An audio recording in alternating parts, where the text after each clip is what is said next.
Midcoastside Board of Directors meeting for March 28th, 2022. Could you call the roll, please? Director Dye. Here. Director Clark. Here. Director Penrose. Here. Director Slater Carter. Present. Director Boyd. I don't see him there. He will be here. He's looking for the email I just sent him, so I'll send it to him again. Okay. Chair Ruddock. Here. Good.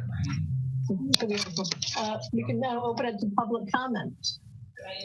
Anyone wish to address the board? Sid, you go first. French President Macron immediately warned against the American president escalating. You're muted, Sid. I'm sorry, is Deborah Penrose in the background? I hear somebody talking in the background. No, Deborah's muted.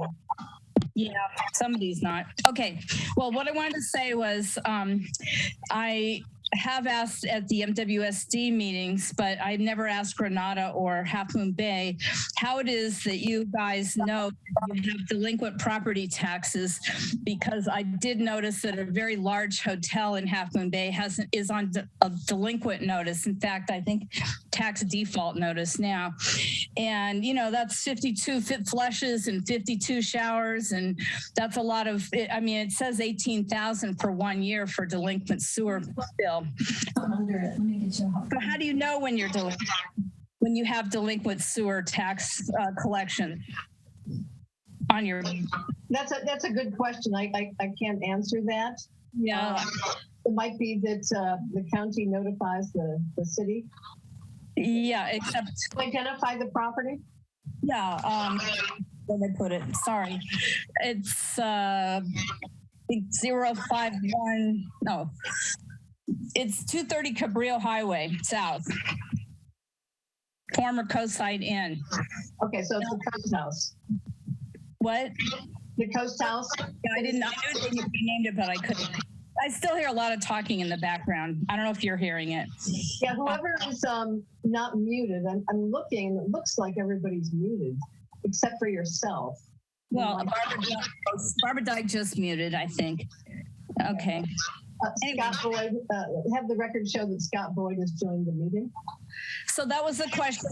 And you know, I think Clements or Catherine or somebody told me that they do look over their lump sum inflow from the county when they forward you guys all the property taxes. But who knows if they compare that against every damn parcel APN number in the whole district. So could be other people that are neglecting to pay their property taxes, which includes a sewer tax as well on most people's property tax bill. But in the case of the Coastside Inn, I think it was a mistake at the county. But, okay, we'll follow up on that. Okay, well, I just wondered if there is a process in place for finding out those things. Yeah, we actually have somebody under contract who's supposed to watch TOT and all that stuff. Okay. Well, and the other thing is I'm very disappointed from listening to the MCC meeting last week when Harvey announced you guys have decided to sue again, or appeal, I guess I would say. So I would like to hear from each district and the SAM itself how much in legal fees has been spent so far. Because when I was looking at the capital improvement project for the electrical system, you know, that's another big nut. But on the other hand, it's probably cheaper than if you have a death because of an electrical short. So I just would rather see money going to capital improvements and lawyers or legal fees. That's all I have to say. Thanks, Sid. Yeah, you'll have to get that information from the city. So I'm thinking. Oh, yeah. Okay. Barbara, you have your hand raised. Oh, I was just going to say, we have a process whereby, you know, they get a series of notices, and then every year at some point we vote to put the back taxes the past fees on their property taxes. So, because sewer is billed on the property tax. If they don't pay their property tax bill, it goes into tax default. And the one at the county says it's going to be defaulted as of July 10th for the property I was looking at. Well, it's a good question. Nobody wants to be out taxes, especially during these hard times. So thanks I for don't want to. research. I don't want to observe somebody else's default either, especially if it's the county. Thanks. All right. Anybody else? I don't see any other hands raised. Am I missing anything? Do you see anything, Keisha? No, Okay. I don't All see it. right. We can move on to the consent agenda. Does anybody want to pull any items there? Sid just took her hand down. That's fine. I see no one wants to pull any items off the consent agenda. Could we have a motion in a second? Oh, wait. Barbara does. Barbara? I just want to say that in the consent agenda for, oh shoot, which day? March 14th, it says that Mays made a presentation that discussed expense summaries and analyses for all funds. I double checked. No, they did not. That analysis of reviewing the year-to-date expenses only discussed two of the four major funds and collections. It did not discuss infrastructure or treatment. And I think that was it wasn't until afterwards I started, wait, didn't talk about everything. And I have checked the PowerPoint that was presented, and it's true, it did not present all of it skipped the two where the biggest discrepancies between budget and actual. So we need to revise that statement. Approve amended minutes if you have language. Jeremy, you have your hand up. Well, do we want to pull it off consent? That way it can be discussed. Chair Ruddock? Sure. Okay, so we're going to pull that item off of consent. Do we have a motion to approve and second on items B and C? So moved. Second. We have a roll call, please. Director Dye, Yes. Director Boyd, Yes. Director Clark, Aye. Director Penrose, Yes. Director Slater Carter, Yes. Chair Ruddock. Yes. Okay, so we're going to consider now item 3A, approved minutes of March 14th. So Barbara wanted a clarification to the minutes. Barbara, do you have specific language that you could use to amend? Well, you change for all funds to show, I think I'm making that noise, to an analysis for, and list the funds that they actually provided an analysis for, which were admin, treatment, and would it work for you just to say that they made a presentation rather than getting specific about it? Yeah, I was going to suggest that. what would it say? They made a presentation, an analysis Yes, budget versus actual. for partial, only for part of the funds. So that's my point. You didn't present an analysis for all the funds. It was only an analysis for three of the five funds. So Could you recommend some language here? I was going to say expense summaries and analysis, and then list the three funds that were included, which were admin, treatment, and collections. Why don't you just state that? I mean, just state the specific things that were presented on. I mean, we're just trying to accurately reflect what occurred, and that's all we're doing. So that would be just revise the minutes to reflect what was actually presented. I mean, I will note that the two with the biggest discrepancies were not presented, but I don't need to have that in the minutes. That's fine. Just say analysis for instead of all funds. Name the three specific funds that were included. Is that sufficient to make a motion to approve minutes as amended? Aaron? Yes. Barbara made a motion. Is there a second? I'll second.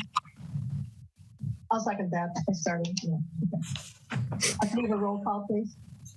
Director Dye, Yes. Director Boyd, Yes. Director Clark, Aye. Director Penrose, Yes. Director Slater Carter, Yes. Chair Roddick. Yes. Thank you. Moving on to item 4, regular business. Item 4A, update on electrical reliability improvement study conducted by TJC Associates. And I believe we have a presentation. Yes, just to give you a background before the presentation is given by TJC Associates. TJC Associates had prepared a technical memorandum way back in June 2013, and that was presented to the board at that point of time. During our recent storms, there was a discussion at the board meeting that a planning subcommittee should be instituted. And therefore, this planning subcommittee, which consisted of Chair Roddick, Director Norman, and Director Clark, met a couple of weeks back, and it was concluded that we should update the electrical reliability study, which was conducted by TJCA. And therefore, TJCA was called in, and a proposal was taken from them, and then they did this update of the study. And therefore, we have Jackie and Brian from TJCA who are going to make a presentation. But before we go for the presentation, I believe there's a question from Matthew Clark, Director Clark. He's raised his hand. Director Clark.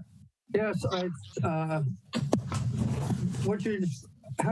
you described the process so far is correct, but I'm on the planning committee, and I was strongly under the impression that this updated report would come to the planning committee first rather than the full board.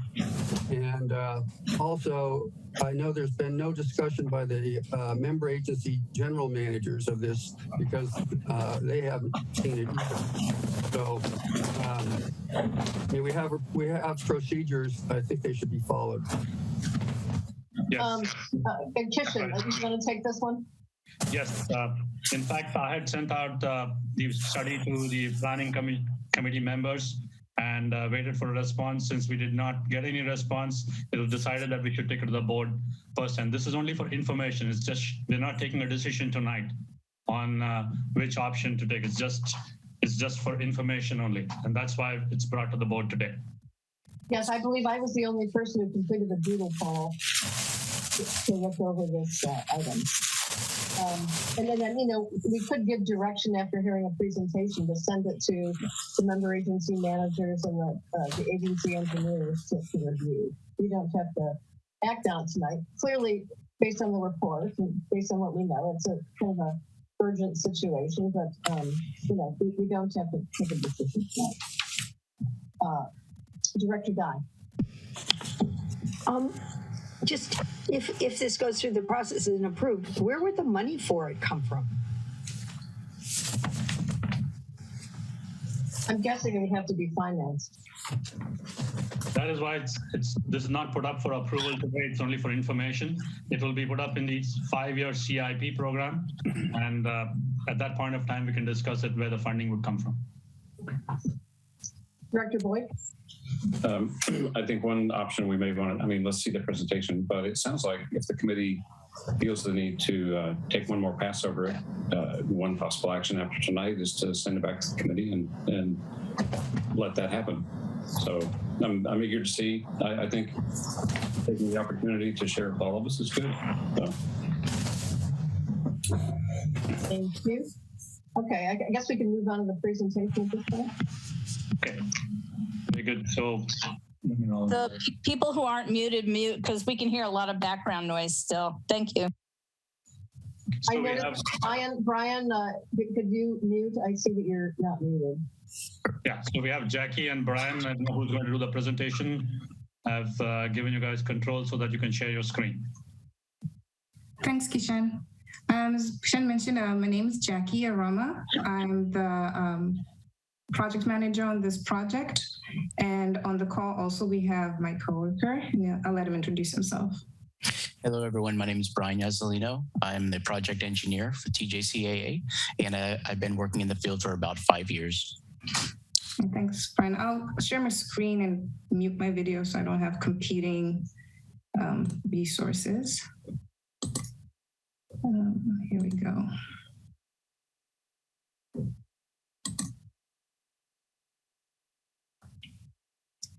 Do you all see the screen fine? Okay. Yes, you can see the scene. Thank you. Well, thank you so much for giving us this opportunity to walk you through the project. I hope that you'll find it a little interesting and informative. So as Kishen mentioned, in 2013, the authority approached us to evaluate the main electrical infrastructure after a fault condition that led to equipment failure, as well as address the flooding concerns at the plant. And also most recently, the main electrical connection from the PG&E transformer to the electrical equipment essentially burnt out, and this caused a plant-wide shortage, but also highlighted the urgency to replace the existing old equipment. So in addition to that, again, as we all know, the recent storms and the high tide events have also exposed the vulnerability of the plant to flooding. So the plant is built at the bottom of a gravity well, and unfortunately, the major electrical equipment is also located at the lowest part of the plant. So this red shading shows a representative 3-foot flood level, which would damage the electrical gear. And when I say electrical gear during this presentation, or major electrical equipment, I'll be referring to the PG&E transformer, which is just outside the mechanical building. It's located right here, as well as the generator, the main switchgear, and some of the MCCs. Now, these three are located inside the mechanical building one. And although the MCCs are in the building, well, we will not be addressing them as part of this assessment. So based on average flow rates, during dry weather conditions, this 3-foot flood could be achieved in 11.5 hours.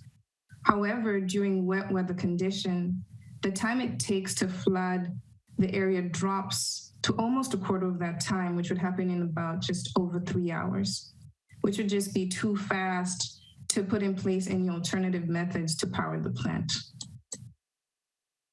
So in addition to flooding, because the gear is old, it's about 25 years, which is old in technology years, the configuration isn't too reliable and has a single point of failure. When I say single point of failure, this means that on this bus for the main switch gear, if there is a fault condition, then the whole plant would be disabled. And any preventative maintenance would require the whole plant to also be shut down. And because of the age of the equipment, the potential for arc flash hazards is much greater. But with new equipment, you can create a main tie main configuration. By main tie main, I mean a main breaker, this main one, a tie breaker that ties 2 buses together, and another main breaker. This would allow for operational strategies to help with preventative maintenance without shutting down the whole plant. For example, if the authority wanted to do some maintenance on the B bus, they could pretty much just open this breaker and that breaker and go ahead and be able to power the plant from the A bus. This would, while being able to leave the plant operational while also doing the maintenance that is required. The same thing would apply if, let's say, there is a fault here, the bus has an issue, something burns up, there's a short, then you could isolate this bus and still be able to feed the rest of the plant with the other side of the bus. And with the new equipment, you're also able to have more safety features which can lower arc flash levels. So to evaluate the alternatives, we consider a number of things, such as safety, the extent of the arc flash reduction, reliability, survivability. By survivability, I mean, location of the equipment in relation to the flood zone, impact on the neighbors, such as the line of sight of the new structures or any of the noise created by the generator, among other things. We were able to come up with 4 alternatives. All of them except alternative 1 require providing new switchgear and generator and as well as locating the transformer on an elevated structure so that all these equipment are out of the floodplain. So the figure shows the general location of these alternatives. In detail, alternative 1 is confined to making changes only within the electrical equipment, within the electrical room. 1 switchgear, which only is feeding 2 MCCs, would be demolished, and those MCCs could now be connected to the new main switchgear, which would be installed in the electrical room and would be able to have more space with the demolition of the older switchgear. New switchgear would then have a main configuration. For alternative 2, this would involve renovating the shop building and building a new elevated platform within the shop building where all the new switchgear, generator, and generator breakers could be located on top of this platform. We would also relocate the transformer to an elevated platform just next to the transformer where the odor control equipment is currently located, and that control equipment could be demolished. Alternative 3 also will have the transformer being located on the elevated platform in the odor control area, but it would have 2 new elevated platforms in total. 1 elevated platform will be where the existing temporary chemical area is, and this would house the switchgear and generator breakers. And then where the odor control equipment is, you would house the new generator and the existing transformer. Finally, alternative 4 would locate the main gear out of the flood level completely. So this involves building a whole new structure near the admin building and locating the 3 electrical gear in it. The PG&E transformer would be located next to the structure, and a new service drop from PG&E would be coordinated in order to reduce the distance of the trenching across the plant, which would have expensive medium voltage cables. Based on evaluation criteria and discussions with authority staff, alternatives 3 and 4 are the recommended alternatives. They both provide new electrical gear to reduce arc flash hazards, improve reliability, and the perceived noise by the neighbors remains the same, as the generator would be either inside an outdoor enclosure, which is noise mitigating enclosure, or inside the new structure by the administration building. Now, although alternative 4 has a higher cost than that of 3, it is the better option of the 2, as it has the best survivability because you're removing all the equipment out of the flood zone completely. And it doesn't have a high impact on staff operations while they're constructing, because all the wiring can be fully built and the whole structure can be constructed while the existing plant is running. And then a switchover of power can happen at the end, which is also a more manageable sequence of construction. And that is all I had for you today. And thank you so much for this opportunity to talk to you. Please let me know if you have any questions, would like me to clarify anything. Thank you for a very concise report, very understandable, concise report.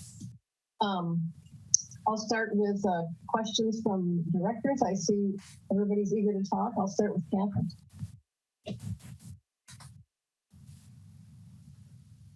Unmute. I think this is a good start.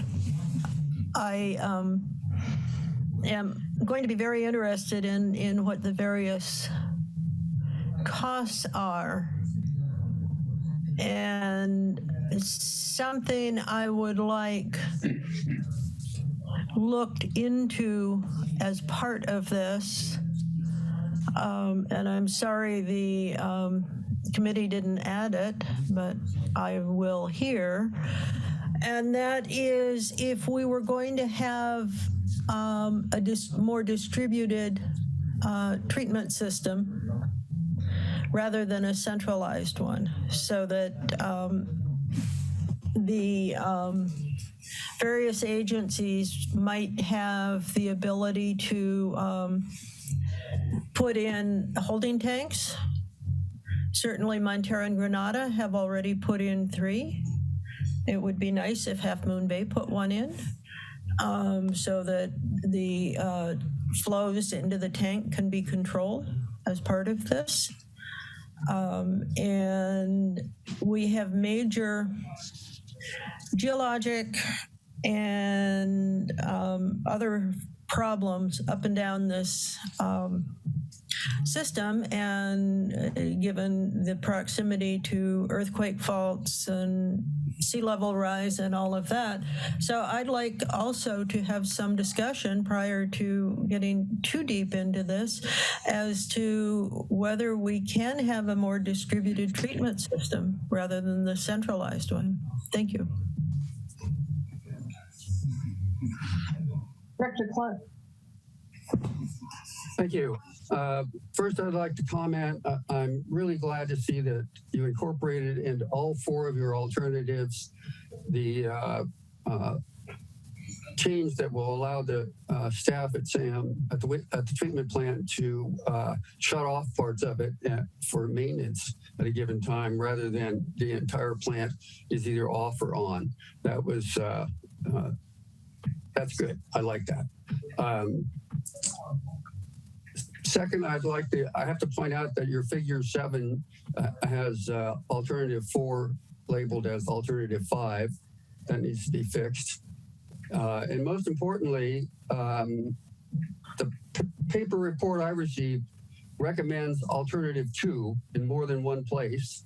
And your presentation just recommended alternatives 3 or 4. So I don't understand that. Could one of the consultants respond to that? Sure. We provided the draft report early and recommended alternative 2, but after discussions with SAM's staff, it was discussed that it would be much harder to relocate the shop building, find a new place where the staff could, put all their equipment.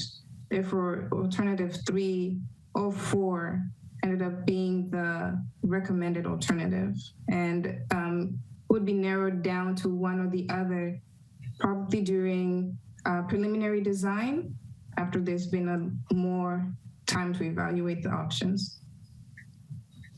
Yes, and the staff report itself did recommend 3 or 4, not the study, but the staff report.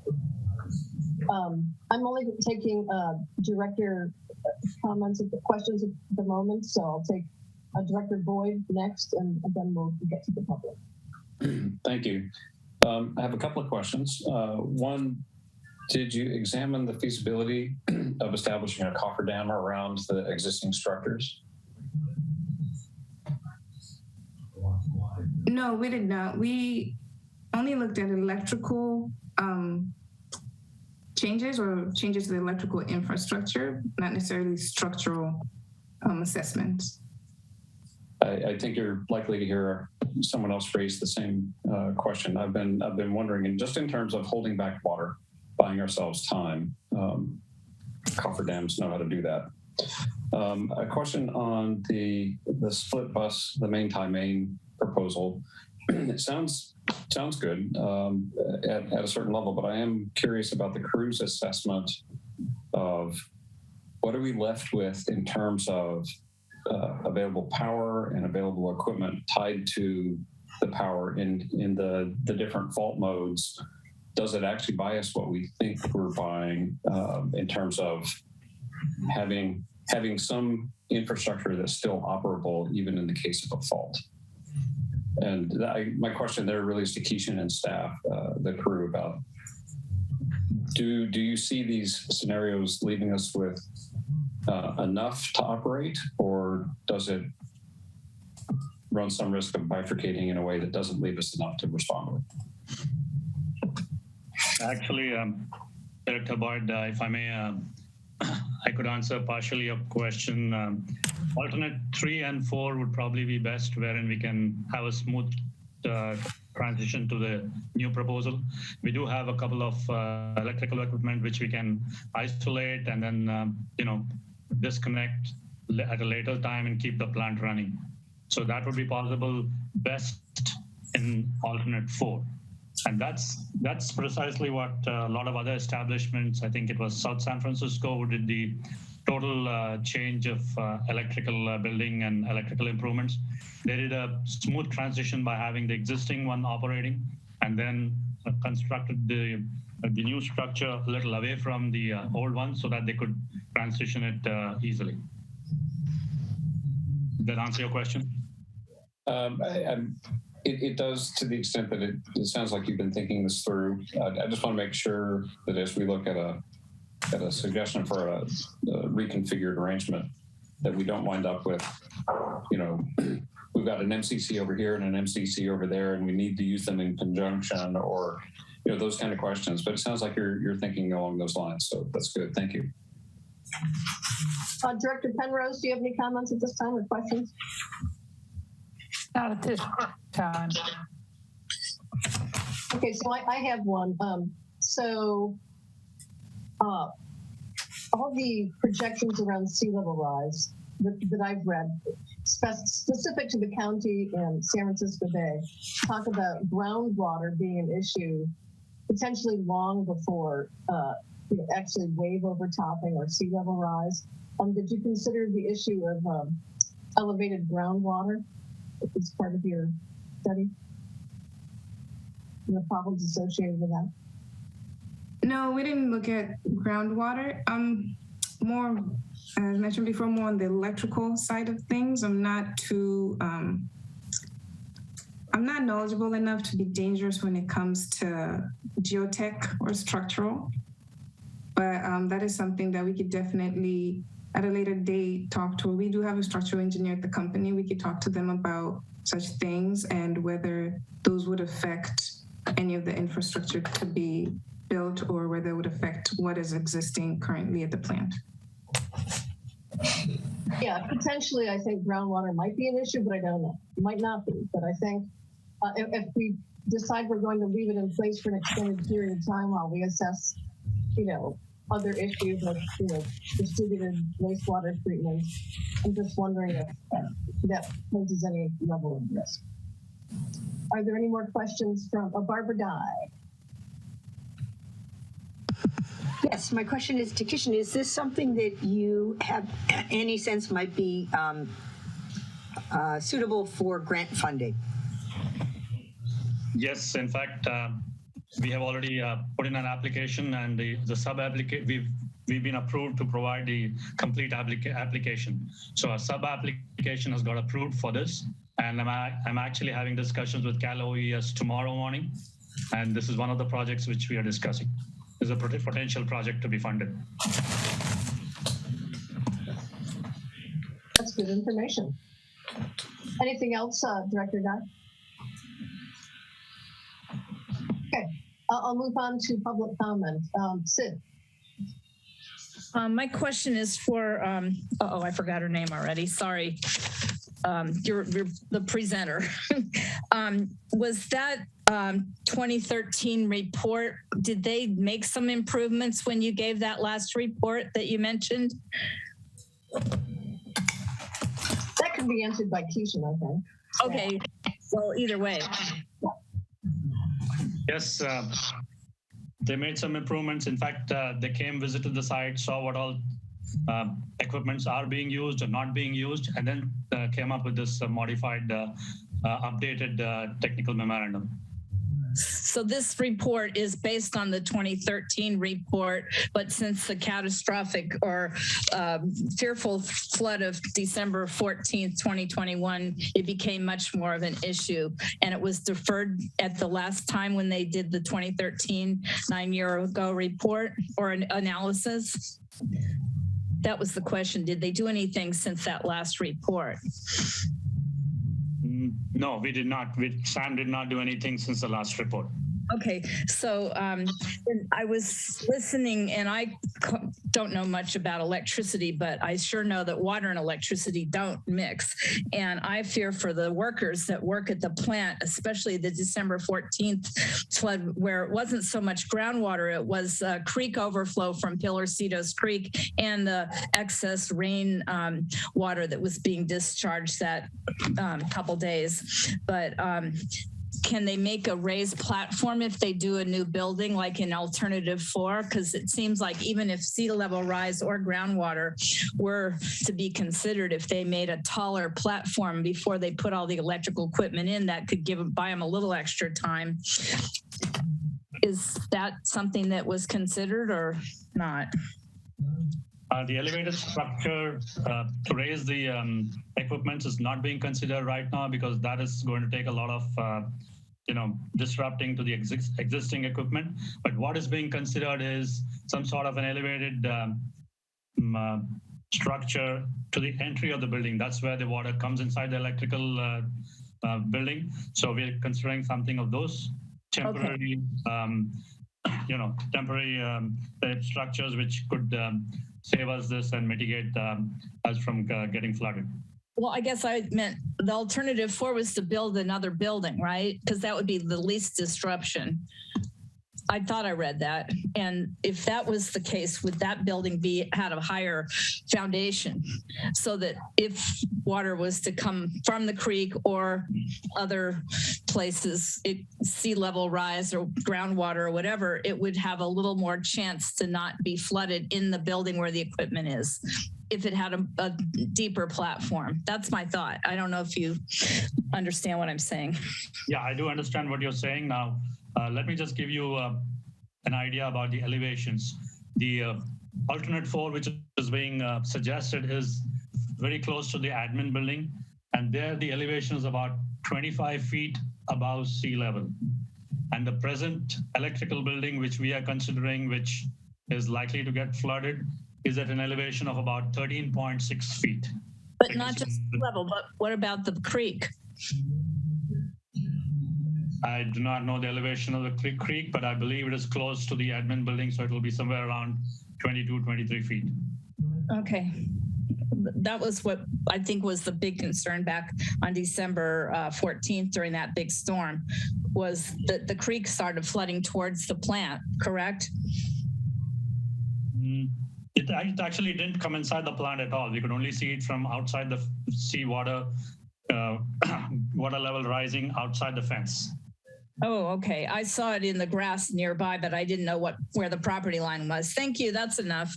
Okay. Appreciate your answers. You're welcome. Greg. So this was so concise, I must admit I didn't catch all of it. For one thing, I'm used to a presentation in a tabular format with alternatives and decision criteria and capabilities cross-matched. Something approaching that is on page 60 through 63 of the detailed handout, but it doesn't contain a qualitative summary. I also don't see the duration of the project. Did I miss that? Was that mentioned? And the reason I bring duration up is that if whatever we're going to do here isn't finished before the next wet weather season starts, then what else are we going to do? Because we had two problems. One of them is the creek flooding and the groundwater rise, which should have been considered as an immediate potential problem. And the other was an overflow from the effluent building when the flows from Half Moon Bay maxed out the plant. So we got two immediate things to deal with. And I'm not the only person like Scott who's mentioned the idea of damming or doing something to raise the door sills.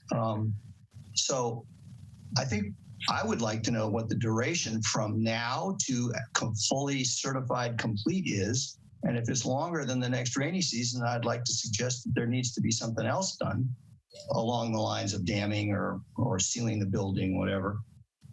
And then, I don't know how the board's going to assess this. Maybe it's preliminary to assess it, but I would prefer to see a tabular summary showing in rows and columns the the decision criteria and the alternatives with some qualitative assessment, like good, fair, bad, or, high, medium, low. So we get an idea why they're recommending what they're recommending. I mean, I heard a technical reason, but I don't know. I couldn't digest it all fast enough, but I leave with the questions of why wasn't the cost shown in this presentation when it's in the alternatives? And what about the duration and the risks that poses and the concept of damming? Thanks. Do you want to respond to that or? Yes. So the duration for any of these alternates was not a part of the scope of the consultant study. It was, the objective was to just provide a conceptual study of how we would possibly address the flooding of the present electrical building, and then come out with alternates and also update the cost figure that we had in 2013. We want to know how much the cost has gone up and which alternate is the best, which one would want to pursue. So at this stage, it is still a very preliminary stage, just a conceptual with the existing costs which have been brought to. We have not gone into details about the duration and about the pros and cons of each and every alternate in detail. I will say, I think Greg asks a good question. It's like, what do we do in the meantime? Especially since most of our rain will be delivered via atmospheric rivers, at least according to, State Department of Water Resources projections. So that's got to be part of the discussion, I think. So I think that was a good question. Sid, one more time. Oh, I didn't mean to leave my hand up, but all I can say is things don't get cheaper over time. And it does seem like you've deferred this for 9 years. I would hate to see the loss of a life if something flooded and shorted. That's all. Please fund it. That's it. Director Clark. Sid, could you lower your hand, please? In response to Greg bringing up the potential schedule problem, I would just point out that alternative 4, there's a cautionary note included in its description that it involves building a new building, et cetera, and also coordinating with PG&E for new service drop. And quote, may require lead times of 12 months or longer.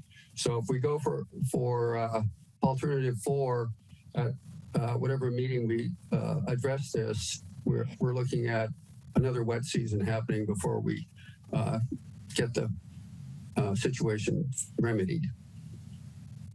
Thanks. Thank you for clarifying that. Catherine? Thank you. I think we need to be very realistic about dealing with the supply chain problem.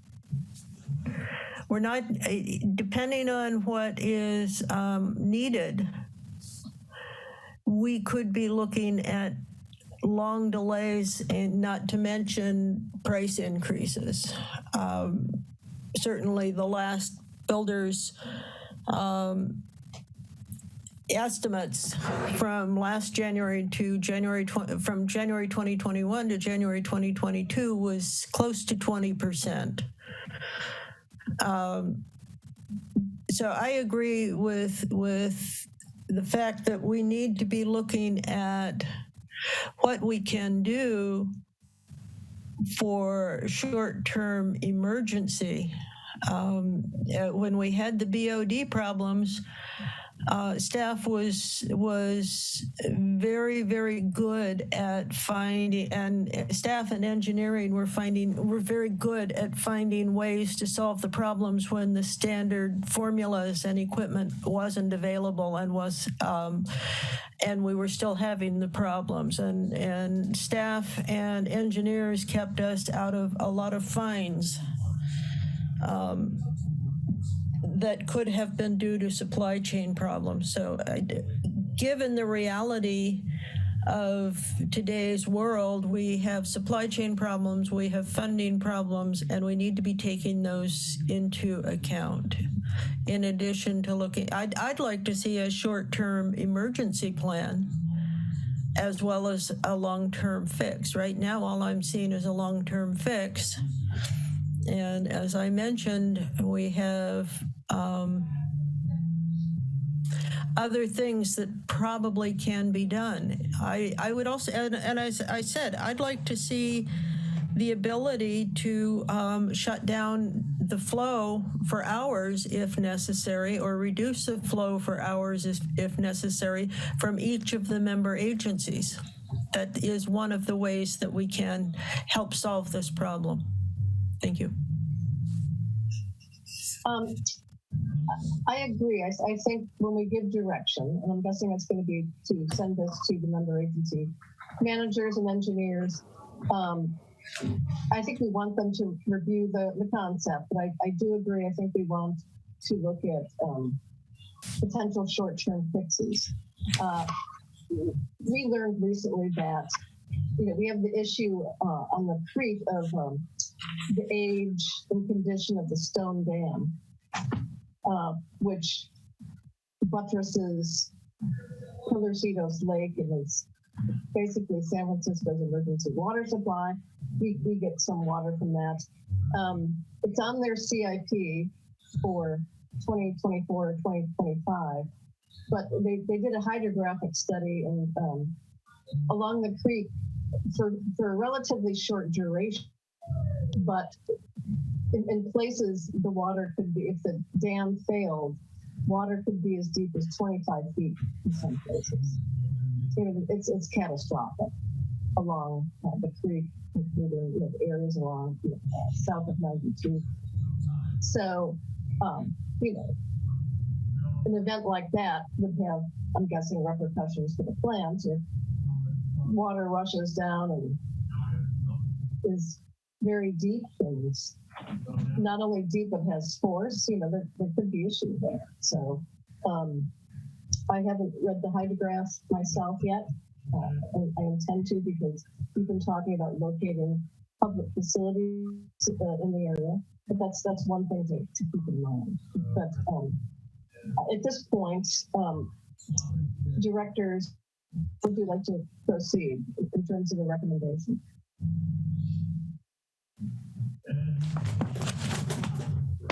I don't see any hands raised. I think I would like to see it go back to the planning committee to review, and I think some ideas for short-term fixes are critical. If we're talking about doing anything that takes more than 3 or 4 months, we need something short-term, and maybe Scott's idea about a dam or raising sills of some sort might be the response, but we do need to have a plan. I'm just wondering if the planning committee is the right group to take a look at that. It might be better just to get it to, the agency engineers with direction on what to look at, and have them come back with, recommendations after meeting with and maybe with our consultants. Any thoughts on that, Scott? Yeah, I'm interested in the committee taking another look. I think we put a few things on the table. I think it'd be good for the committee and the engineer to take a look at it together, like they've done already, and just put it through one more pass, but with especially an interest in what do we do if we find ourselves in a similar situation? Can we do something to slow down the inundation? I want to mention too, I was looking at the elevation diagram, and I'm confused by the elevation diagram because it has gear at floor level, and I thought, I'm not sure in which context that elevation diagram is intended. So maybe I looked at it too quickly, but just so you know, in looking through the packet, I was not clear on which scenario it was intending to convey. And if it was intended to convey something about elevating out of the water, then there should have been an elevation below the gear. But having the PG&E gear at the bottom, at the floor level, didn't look to me like that kind of separation. So clearly I don't understand something about what it means. Director Dye? I do think referring it back either to the planning committee or the new engineers committee, which I think is a great idea to have the 3 district engineers taking a look at things and providing feedback. I think that's a great idea. I do think we should really be looking at some temporary fixes. They couldn't be that expensive. And I think that, something that would just stop, maybe not a catastrophic storm, but storm bigger or something that happens that brings more water into the plant would be a really good idea. And lastly, we do have to keep in mind, I think, that if this is going to get grant funding, the more quickly it's kind of a packaged project that's been approved and is more or less ready to go, the more likely it is to be able to get funding. And I think this seems like there's quite a bit of funding for emergency preparedness out there right now, is my understanding. And we should do what we can to get whatever we select and what's been through this process that I support, ready to put in applications to see if we can get some grant funding. It seems like a perfect project for that. I agree. That's coming from Barbara Dye, who has much experience with grants and shovel-ready projects and all that good stuff. So that's a good point. So let's talk about this a little more. Directly to the planning committee, meeting with Christian and the consultant, planning committee and engineers, member agency managers and engineers and staff. I'd like us to get some direction, clear direction really at this point. Can we refer to all 3? All 3 member agencies? No, the member agency managers, the engineers, and the planning committee. I mean, let's everybody take a look at it. We get a different perspective from each group, right? Okay, so what I hear you saying, tell me if I'm wrong, is convening a meeting of the planning committee, the agency engineers, the agency managers, with Kishan and the consultants to hash out some of the outstanding issues with the report. Does that sort of sum it up? Yeah. Enough for people? It seems like they each have a unique perspective to give us on it. And the engineers, the agency managers meet anyway. The planning committee, I think, is available to meet, and the engineers, this is, I don't know that they've met yet, but they're going to, and this might be a first thing to see if they what kind of response they could give us on looking at this from an engineering perspective. We have all these resources to help us make a decision. Let's use them. Catherine or Scott, does that work for you? Yeah. Okay. Kishan, do you have any comments about that approach? No, I'm fine with that approach. I will first send out the documents to the planning committee members. I think they already have it. I'll send it out to the engineers and to the member agency managers, and then get with them, and we'll meet individually and then collectively later on. Yeah, I think it's important for the whole group to meet together. That was basically Director Dye's recommendation. Yep. And we want to, proceed in a timely way.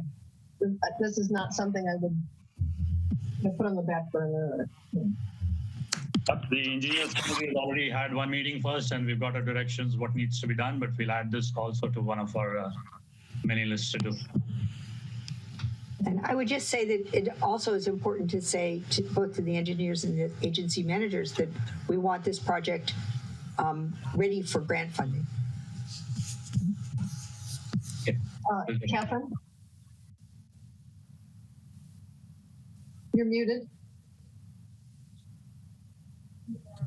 No, I'd like to see the comments in a summary form sent along with these referrals, because this is the board giving direction.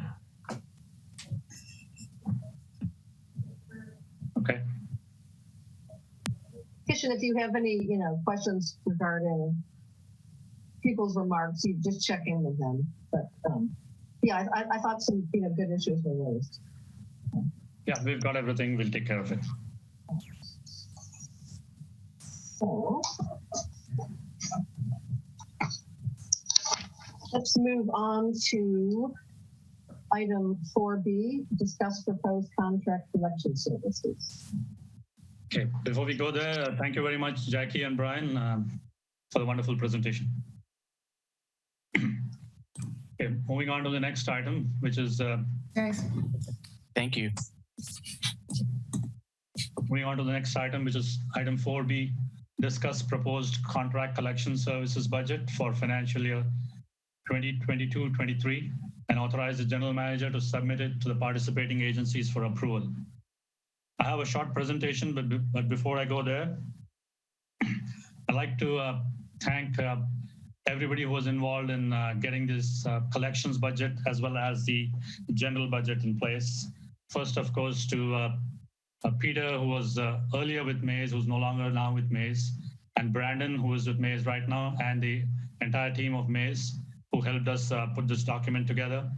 And of course, it couldn't have been completed without support from the member agency managers who gave us good feedback, as well as the finance committee, who were instrumental in providing a lot of inputs to make this, make both the budgets look presentable.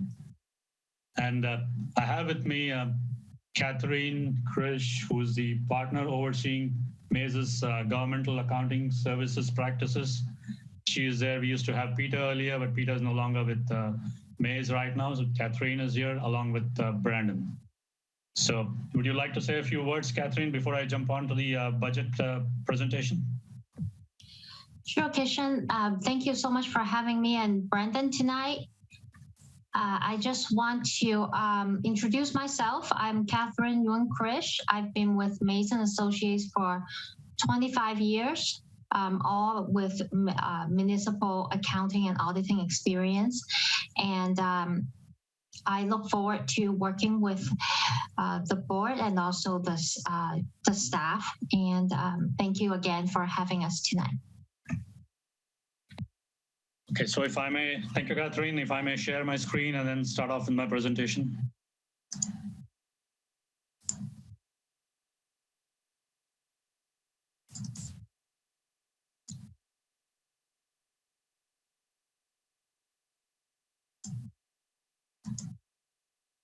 You able to see my screen?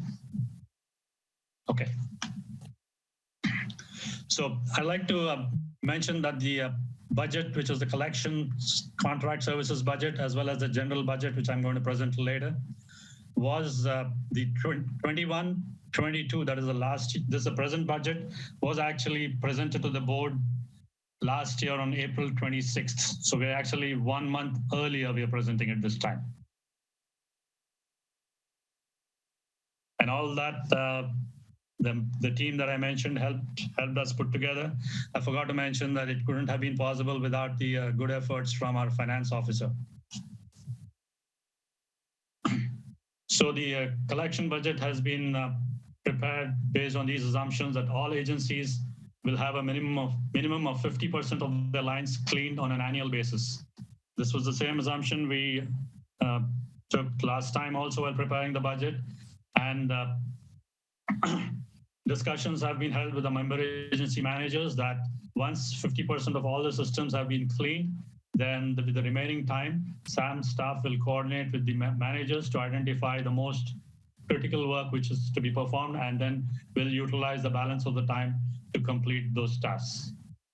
So total costs were calculated, including services for line cleaning, lift station routine maintenance, hotspot cleaning, emergency response, USA markings, and related meetings. These are the general work being performed by the collections team.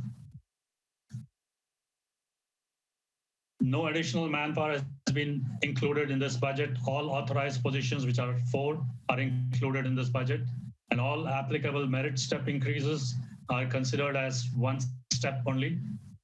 There has been an increase in premium pay by about $9,000 due to increase in overtime, additional maintenance, which has been done. And we've also assumed a 3% CPI to all non-personal costs, unless otherwise indicated. So the changes to the collections budget as compared to last year, we have an overall increase of about 41,414, and this is primarily due to the payroll costs. Keep in mind that SAM has signed an MOU with Local 39, and all staff who are represented are eligible for a 3% increase starting July 1. So this increase has already been considered in this new budget 22-23. There's an increase in retirement contribution by about $669. Health benefits have gone up slightly. There's an increase in the retiree, medical, decrease in miscellaneous benefits, and an overall 7% increase, which includes a 5% admin allocation. Utilities, which are primarily telephone and water, has increased by about 12% based on actuals. Professional services increased by about $791. Miscellaneous expenses based on actual expense expected is about $179. Utilities, as indicated earlier, based on actual expense, has gone up slightly. Supplies, which is basically fuel and oil, has gone up by about $5,800. Equipment price reduced by $175,000. That was the big chunk, and that was primarily because of the vehicle which was budgeted last year. We procured it. It's already in the packet, which is in this excuse me, in this board packet. We got the photograph of a new vehicle which has been purchased. So that's why this is not included in this budget. So there's an overall decrease in collections contract services budget, which is about $167,168. That's about 67% decrease. So as indicated earlier, there is no change in the staffing. We have 3 collection maintenance workers. We have 1 maintenance mechanic. Total authorized is about 4. So this is the breakup of the contract services budget, wherein wages contributes to about 66%. That's the majority part of it. And the benefits, which is about 23%. This is the same thing in the form of a chart. The fee distribution is about 38% for Montara, 34% for Half Moon Bay, and 28% for GCSD. In the case of Montara, the contribution, the distribution is higher because SAM maintains 13 lift stations belonging to Montara, whereas Half Moon, and we maintain these 3 times a week, 13 lift stations. For Half Moon Bay, there are 3 lift stations and we maintain it once a week. While for GCSD, there is only 1 lift station and we maintain it once a week. So this is the agency fees comparison. And to give you an idea, there is a decrease in 14%.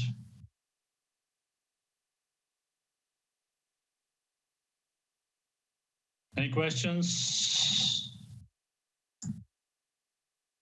I can come back to the screen if you wish. Go ahead, please. Director Slater-Carter? You're muted. Yeah, I think this is exactly what we worked hard on.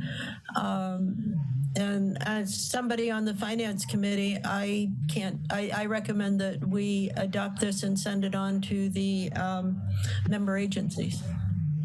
We spent quite a few meetings on this, and hopefully it's clear for everyone. Thank you. Thank you, Catherine. Director Dye? Well, first of all, I'd like to go back to that 67% number. That can't possibly be right. Can you go back to that slide?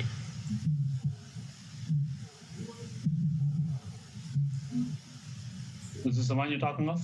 No, the next one.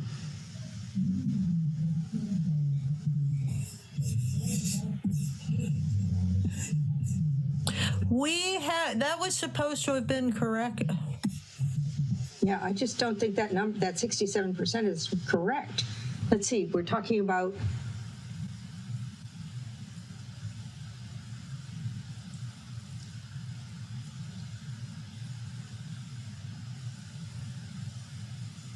whatever. Okay, that's an issue. A couple things I'd like to say in addition to that. Can you just check that number?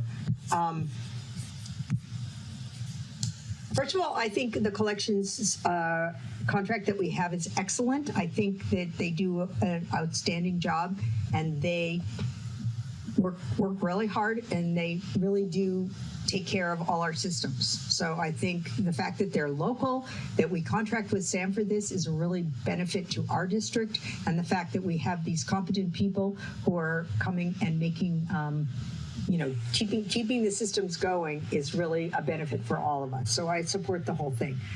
I am curious. Last year, it was about $230,000 that didn't get spent. We paid Sam $873,000, and the projected total for the year is $637,000. So what happens to that money? It just is profit essentially for Sam, which benefits all of us also. I'm not saying that there's necessarily a bad thing, but that money then gets applied to all of the other jobs work that Sam does. Is that correct? Let me pull up the budget sheet. I think this is what you're talking of. I'm looking for the collections budget. I'm bringing it up. Oh, shoot, sorry, not this. I have only the worksheet. Yeah, so I believe you're talking of this one. Okay. Yeah, I'm talking about the difference there. Yeah, let me clarify that. This budget was prepared based on the last 6 months from July to December. At that point of time, we had the collections vehicle had not yet come in, so we actually hadn't put it into the GL for the collections part of it. We had it in the infrastructure. So that's the 195,000 which has not been added to this. So once that gets added, it gets balanced out. Why isn't it in projected then? Weren't you able to project that was a cost? Yeah, it was. It had not yet been procured, and we had done it only up to December at that point of time. But the present GLs have been changed, and instead of the infrastructure, it's coming into the collections part of it. So it's not okay. It's not that it's just an adjustment which we need to do. So if there's a $175,000 difference, we are still 195,000. I think it's 195,000. So part of the 873 is almost $200,000, which would be 673. So we've gone up about 50,000. All right, that makes sense to me. As again, I support this contract. I think it's good for all of us that we have this local expertise to help us keep our systems running. And I think this is a good thing. I'm always looking at the numbers. Thanks. Okay. I would have liked to see that in projections. Sure. Kishan, can you stop sharing your screen? Yeah, I don't know what's happened. Sorry. That's what I'm trying to do. Sorry. I see George Evans' hand raised. George?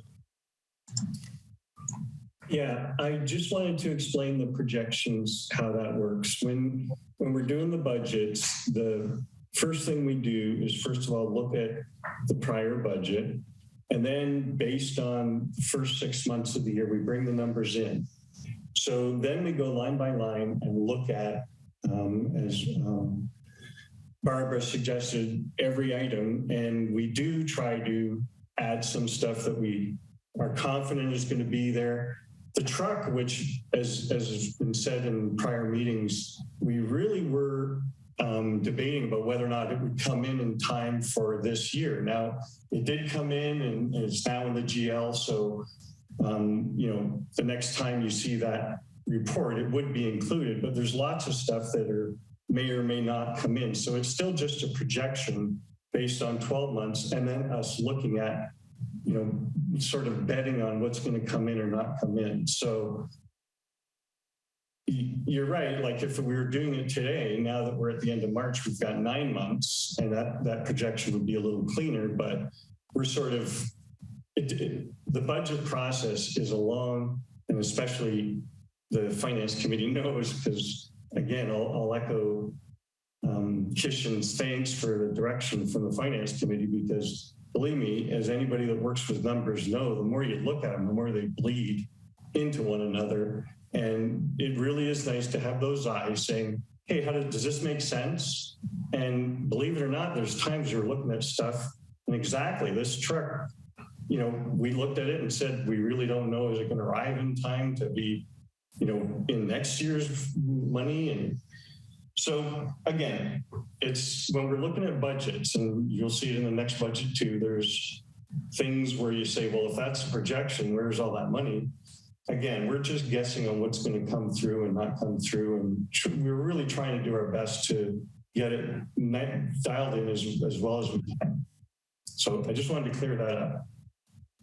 But it sounds like you're not guessing about what's going to come through. You're guessing about you're just presenting us with what has come through, which is fine. Because we certainly don't want to make a projection and then have it blow up in our face. So we're definitely, by nature, every accounting person out there is screaming at me saying, you don't guess at anything, start with the numbers and then work up. So yes, absolutely. We try to just go with the numbers that we can pull out pieces of paper that'll back it up. And then we say, okay, what's our guess for next year based on that, and knowing what may or may not come in. And by the way, some of the payroll numbers, the reason you know, there's some variance there was because if you remember a year and a half ago, we switched how some of the numbers were getting through to GL. And now we've got a full 12 months of them coming directly from payroll without any adjustments. Like we literally have those collections people with their numbers going straight to their GL accounts, as well as the mechanic. And that's made it much easier to look at, you know, stretches of time and say, okay, we know this is going to be, like, we think our projection for payroll for this budget is better than the last one. And, you know, each year we hope it'll improve. Anyways, thanks for your patience. Thank you, George. Is there anyone from the public who wishes to comment here? Sid? I didn't see the line item, but if I could look it up, if you'll tell me what line it was on the legal expenses, because the last page Keishan showed, it said 0, and I don't think that would be true. No, you have to go to the individual agencies. Sam. No, but there was a line item for Sam. They did have to defend themselves in part of the past, and there would be other legal reasons, or there wouldn't be a line item for it. Well, this is off topic, actually. So, you know, why don't you talk to Keishan separately? I just asked him what line to look on. Yeah, this is legal for the collection services, and therefore it is 0 here. I see. Okay, thank you. It comes up in the general. All right. We're gonna get there pretty quickly here. So is there a motion to send on the collections budget?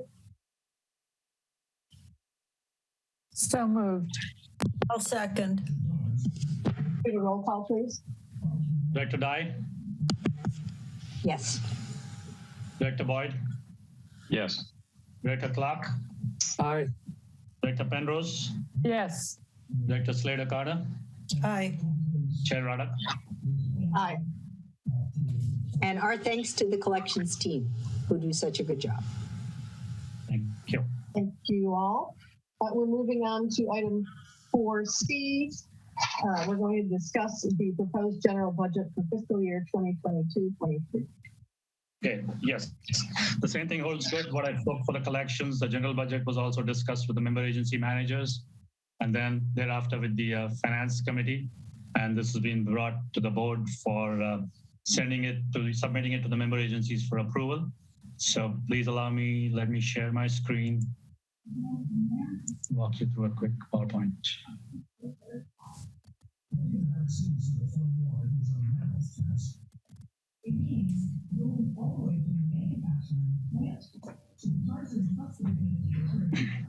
So in the case of the general budget, which consists of the operations as well as infrastructure, all authorized positions are included in this budget, and the merit step increases are assumed as 1 step. The vacant positions are budgeted at mid-step, and we have assume 3% CPI to all non-personal costs. Now, what is different from the last year's budget glaringly is one of the accounting technician positions, which was defunded last year, has been budgeted, will be filled in the coming fiscal year. And then there was another utility worker position, which was funded in the last year's budget. That has been defunded, but instead of the utility worker, we'd like to move forward with an additional operator. These are the two major differences in the personnel recruitment in the upcoming budget. So the wages and benefits have gone up by about 9%. The legal and professional services gone up by 4%. All of the expenses, which are utilities and other equipment, other expenses, gone up by 9%. So the operating budget has gone up by 8%, while the infrastructure has gone up by about 21%. The infrastructure budget was discussed separately in the last board meeting, and the board authorized Sam to move forward with the 3,009,397, which has been put into the general budget. Just to give you an idea about how the prices have gone up or going up, is chemicals which are used a lot at the treatment plant. Sodium hypochlorite has gone up for the next financial year from 22-23 to increase by about 102%. Sodium bisulfite gone up by 20%, and ferric chloride gone up by 4%. And this is in spite of we entering into a consortium. We enter into a consortium which is called Bay Area Chemical Consortium, and that has got about 55 establishments all over the Bay Area. And there is this agency which goes out, requests for bids, and gets prices from chemical suppliers. And this is the increase. So not only are we having delays in delivery, we're also having expenses going up. Greg, can I take your question at the end? Yes, Kishan, I would proceed. We'll take questions later on. We'll take questions at the end. Okay, thank you. So these are the expenses by category. You have the total of about 8.3 million, wherein we have the wages and benefits contributing to about 28%, infrastructure by about 36%, and all other expenses by about 24%. This is the operating budget. This is a 5.32 million, where we have wages and benefits contributing to about 43%, all other expenses by about 38%, and the legal and professional services by about 19%. So this is the staffing information, wherein you have authorized positions is, sorry, excuse me, it is 13 right now. I mean, right now we have not yet recruited the administrative assistant, nor have we got the utility worker in place. Plus, we also need to fill up a position which became vacant in the month of December. That's an operator position. So right now, the staff is only 10 in operations, which will soon become 13 once this budget gets approved starting July. So this is the 3 vacancy which we have shown. For the personal costs, there's a net increase due to wages and premium pay by about 190,000. And as indicated earlier, we have signed up an MOU with Local 39. So coming July 1, the wages go up by 3% due to COLA. Engineering services gone up by about 55,000. Professional services increased by about 36,000. Insurance premiums have come down by about 60,000 because these are primarily based on estimates. And at the beginning of the budget last year, we had estimated a higher premium. And once we get the actual costs, then we find out that it has come down by about 60,000. Chemicals based on year-to-date actuals go up by about 70,000. Repairs and maintenance, we got it reclassified from professional services to plant equipment. And all of the operating expenses net increases due to CPI, which is about 151,000. Therefore, the total operating general budget has increased by about 401,000. The major vendors who contribute to legal and professional services are basically Calcon Systems, and these are primarily our electrical subcontractors. Then we have the general counsel, Ratan and Tucker. Mason Associates, who provide the accounting services for us, who help us with the budget and who help us with the audit, as well as a monthly finance situation. Alpha Analytical Lab, who provide their testing services for us. Peninsula Pump and Equipments, because we use a lot of pumps and motors all over our treatment plant, as well as the pump stations which Sam owns, and they provide the maintenance for us. Precision ID Consulting, who provide as and when needed IT services. Boucher Law Firm, who provide employment counsel as well as HR services for Sam. So this is the CalPERS rates. We have a slight increase in employer rate for classic members. And for PEPRA, there's a slight increase by from 7.73 to 7.76. Employee for classic members remains the same as for PEPRA. It remains the same. Therefore, the unfunded liability has gone up from 205,000 to about 264,000. Now, the assessments are based on the calendar year flow. That's what typically we do based on the calendar year of 2021. Half Moon Bay indicated 59.44% of the flow, while GCSD is about 19.89 and Montara is about 20.67%. So based on this, there's an increase in Half Moon Bay by about 15%. GCSD is about 9% and Montara is about 11%. So there's an overall increase of about 13%. So to give you an idea about the flow, last year we had Half Moon Bay at 58.4. So this increased by about 59.4. And then we had GCSD decreased by about from 20.5 to 19.89. And Montara, there's a decrease from 21.1 to 20.67. So this is the division of the general budget where the administration has increased by 5%, treatment increased by about 8%, environmental compliance, which is basically lab-related stuff, increased by about 36%. So that constitutes the operating budget. So there's an overall increase by about 8%. And the infrastructure is increased by about 21%.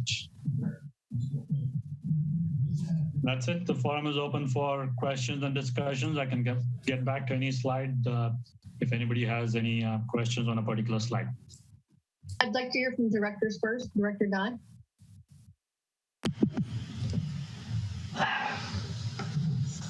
I'm looking at your overall budget operations budget summary, which puts them all together.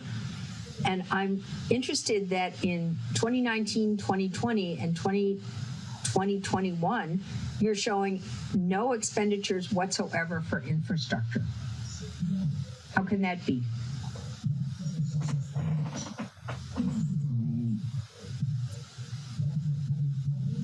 No, it's the more detailed sheet. I don't know if you can see this.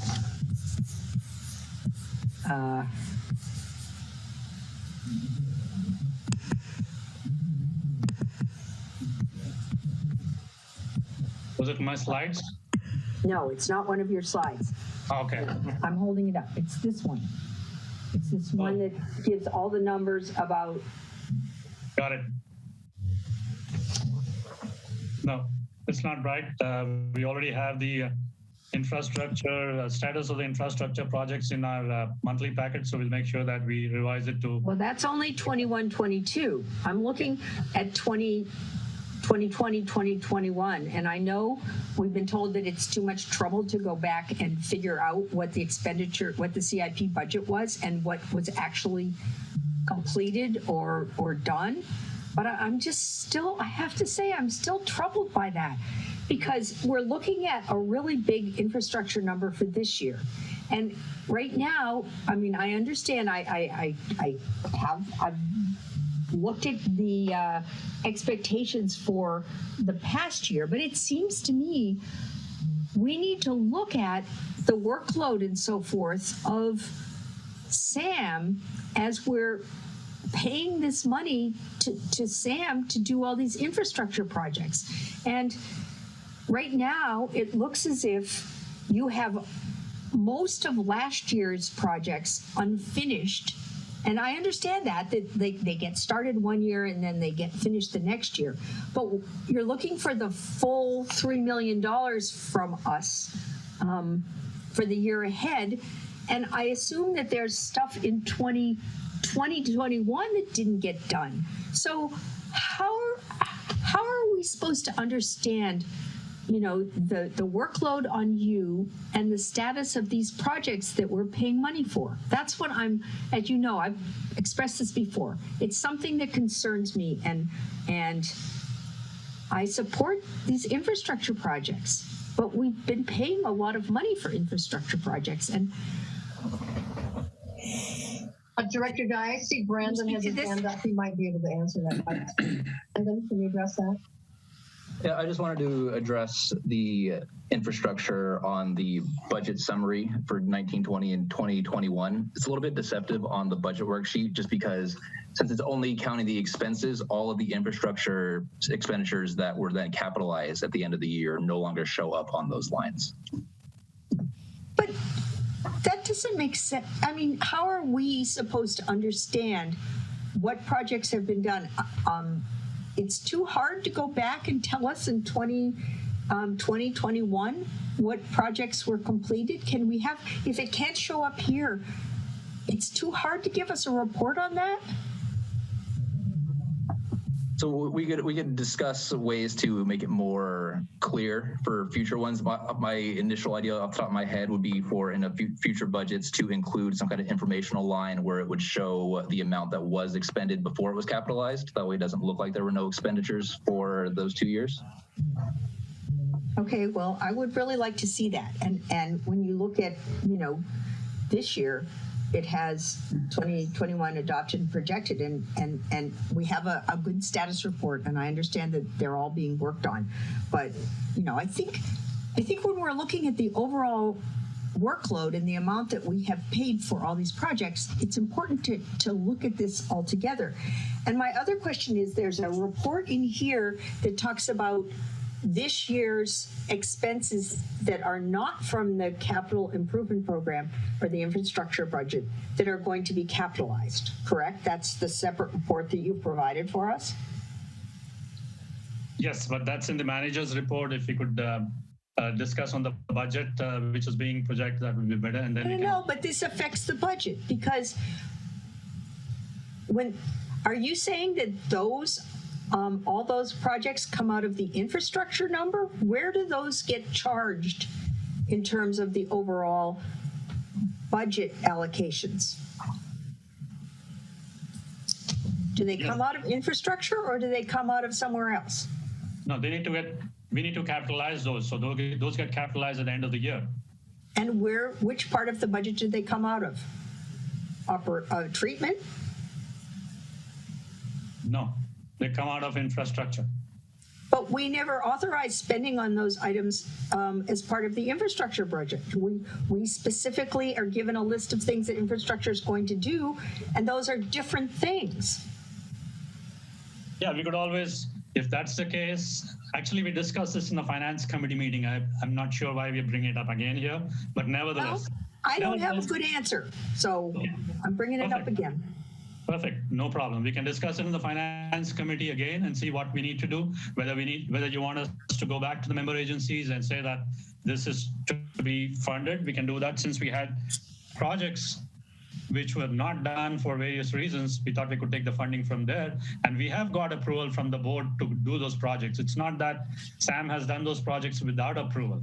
Please keep in mind that any of those which are indicated in equipments not covered in infrastructure are approved by the board or it's within the approval authority of the general manager. It's not that we have gone ahead and done projects without the approval of the board. Please don't be under that assumption. Well, when we approve them, do we understand that those are going to take money away from the infrastructure projects that we have also approved? Maybe not. Maybe it was not very clear. Neither the board asked nor we indicated. We said that funds are available, and that's how I think the projects got approved. But going forward, we can make sure that and clearly state that if we need to perform these projects, this is not in the infrastructure, and we need funding for it. Okay, I think we can do that moving forward. Yeah, and the finance committee did recommend changes in how we report out too. Correct. So that you can see. This is a little even more, a different, I mean, I'm not just regurgitating the same questions from before. I'm actually asking a slightly different question, but all right, let us try to fix this so that we understand. I mean, we're paying millions of dollars for these infrastructure projects. And I think we all agree that, including you, Kishan, that understanding where that money's going and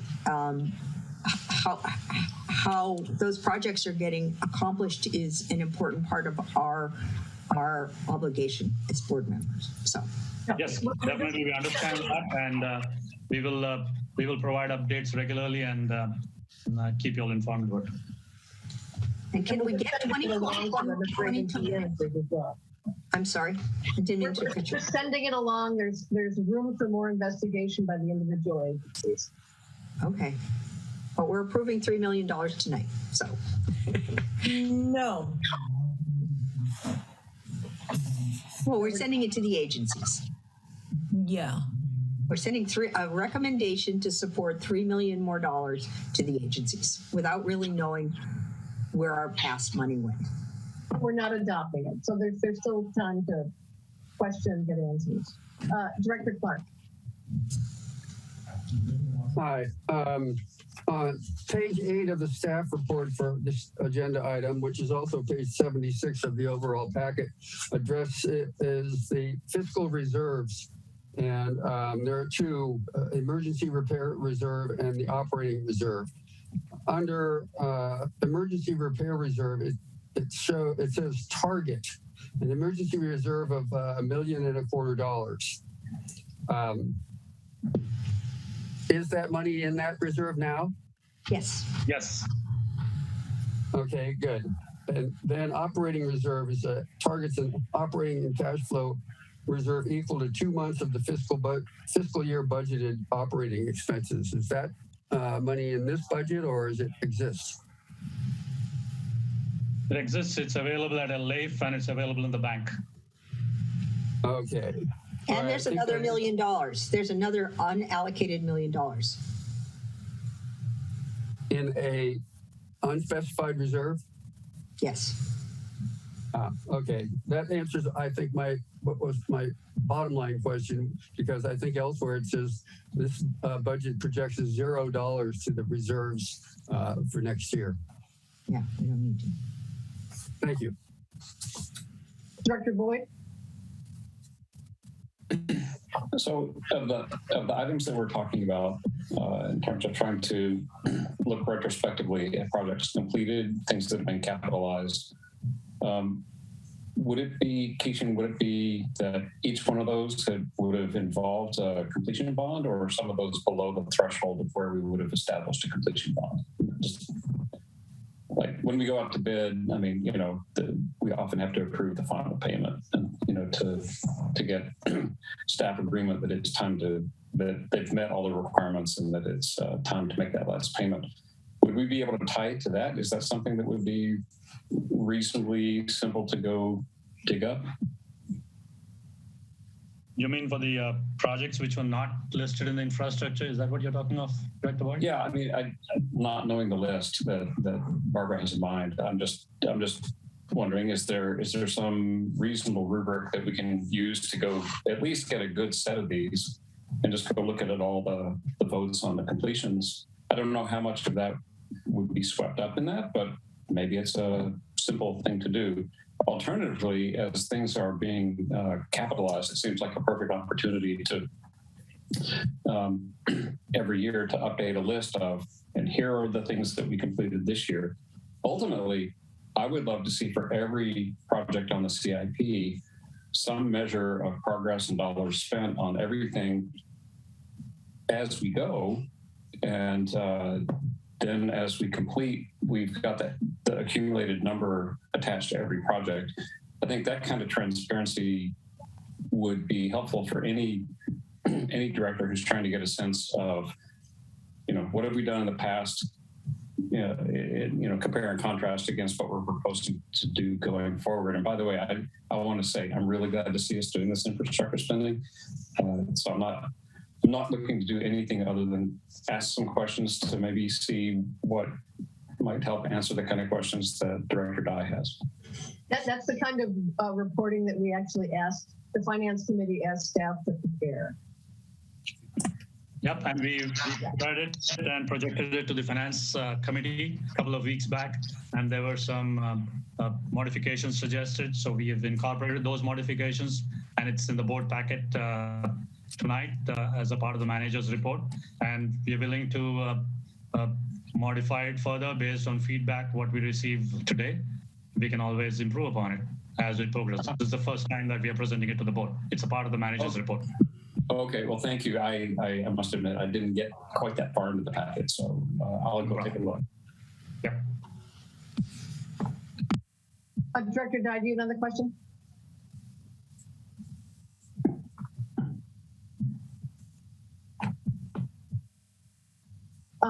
I'll move on to public comments. Greg?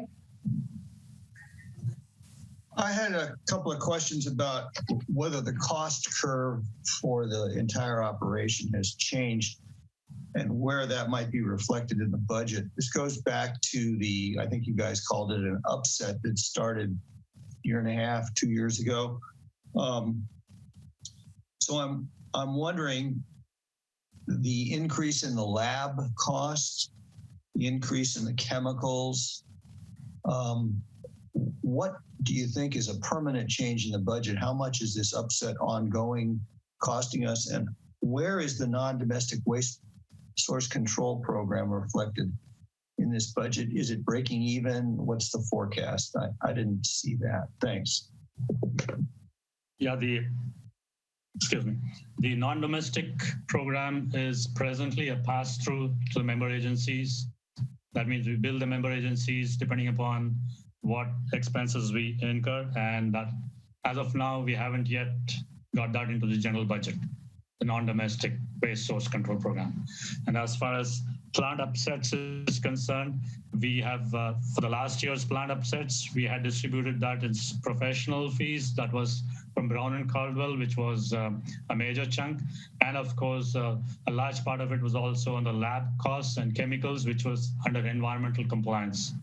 So that is not considered again. We don't intend incurring the same sort of costs, and that's why we have not got that figure in it. But we've considered a slight increase in the chemicals. Yeah. So what is the ongoing cost curve change for the chemicals and extra testing that you're doing, or is the testing in the non-domestic and it's just a pass through? The testing, we're not doing any extra testing at all. It just continues to be the routine testing, what was done prior to the plant upset, which is required by the permit that we need to do it. I think it's twice a week or thrice a week that we do basic stuff like BOD and TSS stuff. So we're not planning anything extra. Answer your question? Yeah, thanks. Thank you.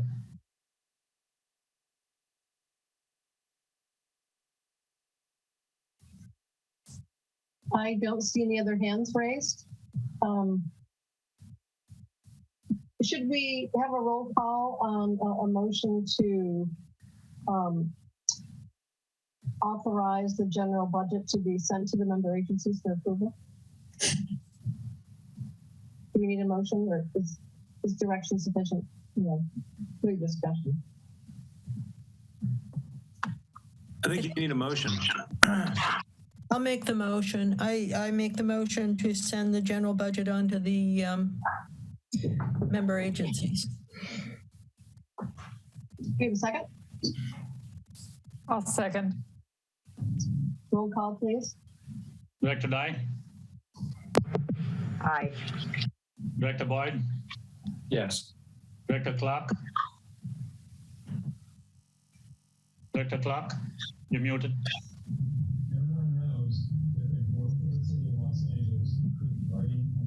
Director Clark? Sorry about that. Aye. Director Penrose? Aye. Director Slater Carter, Aye. Chair Raddock. Aye. You know, it occurred to me, I don't know, did we have a motion on the item 4B with the collection services budget? I don't know. Yes. I believe we have. It was Director Penrose, I believe. Okay, just double checking. I'm going to see you in a moment. All right, so we're moving on to the general manager's report, item 5. Yep. We already have the detailed information on the manager's report. I can answer any questions, but before that, I'd like to just give you a short presentation. Just give me a minute, please.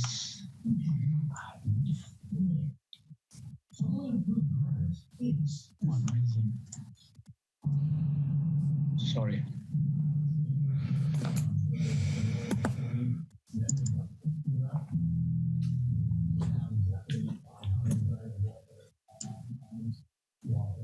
Okay, just to give you an idea about the various CIP projects which are in progress, I'm going to touch upon 2 major projects which we are doing right now. One is the electrical, excuse me, revamping of the electricals for the influent pump, which is a part of the CIP projects, and as well as a bottom sludge transfer pump. I'll come to that later on.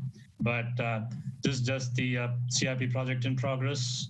So you can see this picture where the conduit has rotted at the concrete, which allows water to penetrate into the conduit and damage the wires. All this, we had to replace each and every item, but this was during the project that's being done, the capital improvement project.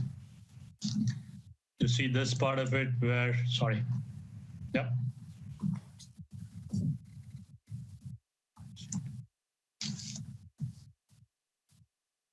This is the fitting part of it. You see how it is.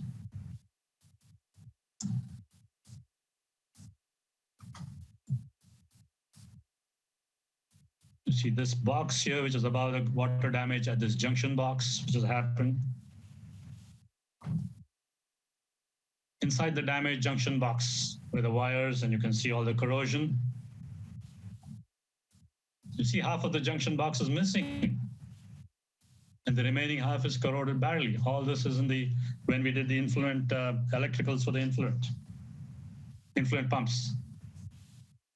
Approximately 60 feet of conduits below the junction box are full of water. Water damage can be found in these conduits all the way back to the MCC. This is the damaged line box fittings on the conduits from a past motor installation that we did for the influent pumps and motors. The wires inside a conduit full of water. These are again wires at the inside.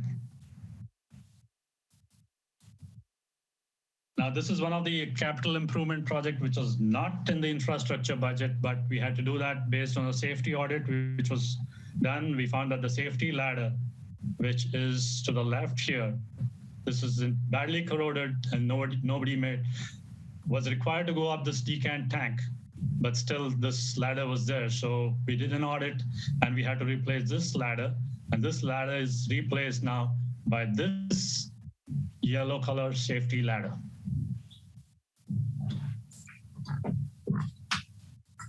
See, this as an additional safety feature. You have a door here, which is, you can see the door which is closed here. So the door can be closed and locked to make sure that, you know, people, just authorized personnel only are allowed to climb up the safety ladder and go up the decant tank. And all these, this ladder is as per OSHA regulations. It's been constructed, inspected, and passed. So this is another project where we've done the bottom sludge transfer pump. Earlier, we used to have the sludge go from the digester to the holding tank and thereafter to the belt press. So we did this modifications where the digester the sludge can go directly from the digester to the belt press. And this is through the bottom sludge transfer pump and does not have to go to the holding tank. So this way we save energy costs. We don't have to pump it twice. And these are a couple of the things which was in the capital improvement plan in the infrastructure budget for last year. So these are the picture of VFDs, variable frequency drives for the bottom sludge transfer pump. So this is the flow meter at the bottom, sludge transfer pump, which is newly installed. And these are the new fittings for the flow tube. I just thought I'd give you an overall view of the CIP progress. And as and when the projects get completed or at the stage where we can take pictures, I'll bring it to the board. But this is the first time we've also given you a status of the CIP projects, what we've done so far, how much we've expended, and what is in progress. And I have enclosed that in the packet. If you have any questions, I can answer you that. But just to let you know, this year has been a difficult year for us with the pandemic situation. And as you all know, deliveries have been very bad. What used to come in about 4 weeks is taking us almost 12 weeks. And the prices have gone up too. So we are fighting the delivery as well as prices. So a lot of equipments are yet to be ordered or are being ordered, but might go into install in the next year. That's why you see not so much of a progress, but at every project, at every stage, we either ordered for the equipment or the projects are in progress and will be brought back to the board for approval for placing the PO. So staff is here to answer any questions on the status which has been added in your packet, or any other questions from the managers. Director Dunn. First, my compliments on that presentation and the report that you've provided for this current year. So I think that's great.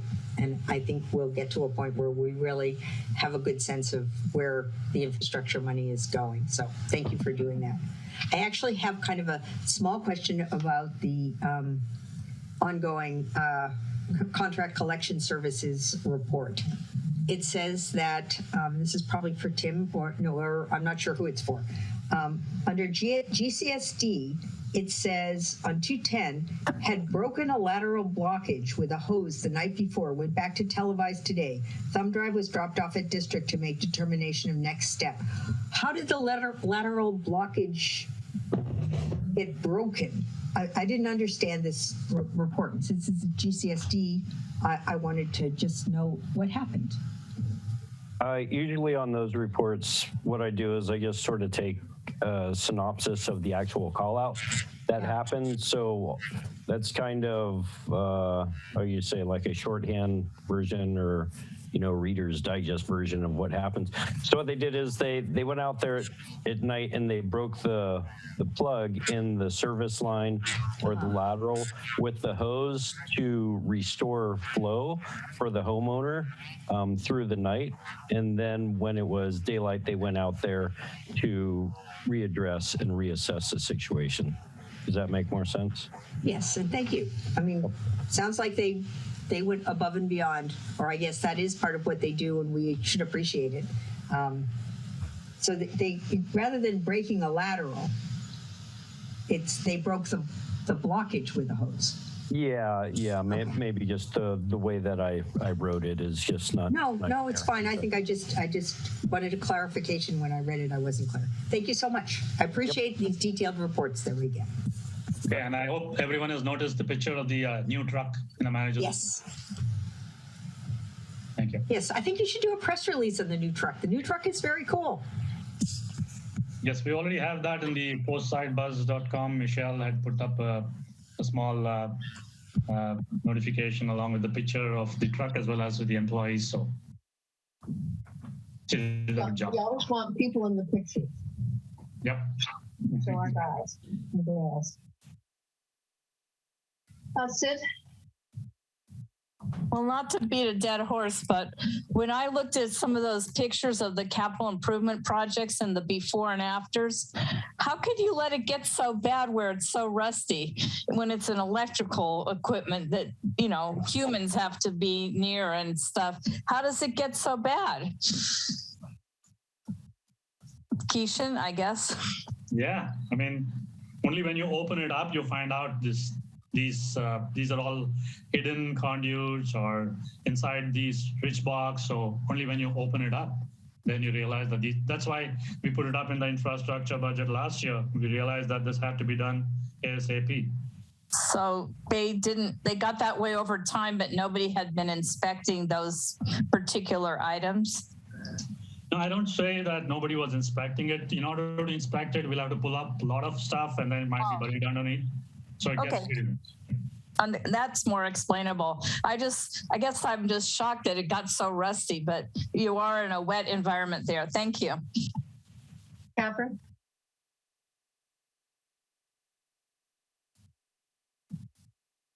You're muted.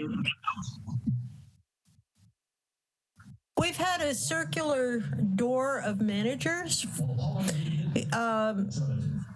The Beverly was here 3 years, and there was a lawsuit going on and things that have taken a lot of time and effort on the part of SAM management. Prior to Beverly, we had temporary managers, and I think one manager wasn't here for a whole year. I think that's part of the problem, and I want to congratulate the board when we can talk about what's going on, but I think the board has finally understood that we need to have training for our managers and our crew, and stability in both crew and management. And we also had 5 years ago, we had a huge expense with a major pipeline break that cost us all kinds of money. And we've had several other things that we've had to be doing. So it's a matter of not having an unlimited budget and not having unlimited staff and not having unlimited time. And I will say that congratulations and thanks to the crew who are able to keep this plant running. I can hardly wait until we get back in the condition it was in when it was built. But this is what deferred maintenance and deferred management gets you.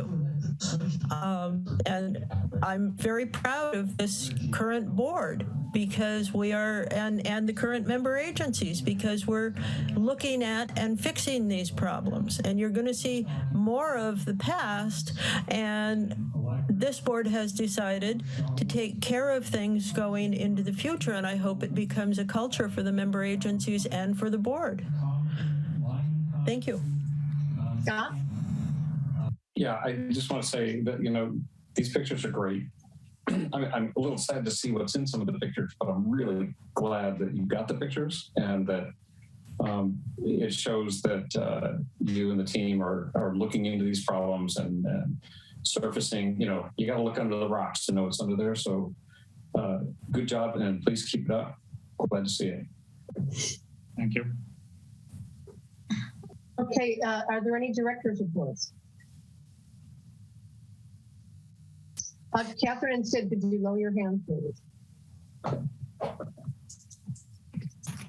I see none. Topics for future board consideration, item 8. Okay.